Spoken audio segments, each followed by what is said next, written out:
All right. Sunday night, Packers-Vikings. Vikings favored by 3.5 at home. Over under 47.5. But I joked with Ryan that in my notes on Tuesday, I put snow is in the forecast. But it's a dome. So really, it doesn't. That was the first thing I wrote. Because I think I did it late Monday night and Tuesday. I'm like, what did I do? Why did I write that? Packers 4-0-1 at home, but 0-5 on the road. So the Packers, big injury news for the Packers. Jimmy Graham, I don't think I know he didn't practice Wednesday. I don't know about Thursday.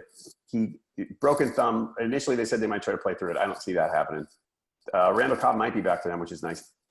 I look at the Packers, and with a lot of teams who are in the middle of the road, Packers are 4-5-1. You can do the glass half empty or the glass half full, right? I'm looking at the Packers, and I go, they had that miracle comeback in week 1 against the Bears. They came back on that Monday night against the 49ers where they were down by a touchdown with, 3 minutes left, and they basically, Aaron Rodgers bailed them out again. This, to me, is a team that's a couple of lucky plays away from being 2-7-1. I think they're not good. I don't think they're the record says they're mediocre, and Bill Parcells said, you are what your record says you are. I think the Packers are less than mediocre. I think they are trending downward, and that McCarthy's going to get fired, and they're not going to finish the season well. I mean, there's certainly a feel like I can understand why you feel that way. I mean, statistically speaking, they're not a bad team. We look at the offense. I mean, I think they're 13th in yards gained and 16th in points allowed. So it's the definition of mediocre pretty much. But I don't think they're horrible. But you're right. But when you look, there's a certain feel about that team that you don't. Like I said, you keep expecting them to be good, or to be like the Packers that you're used to seeing with Aaron Rodgers in charge, and you just haven't seen that. That kind of just makes you pause and say, well, maybe this team just doesn't have it this year. And right. Going to Minnesota,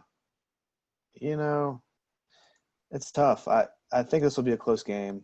I have Minnesota straight up, but I have the Packers against the spread at was it 3.5? It's 3.5.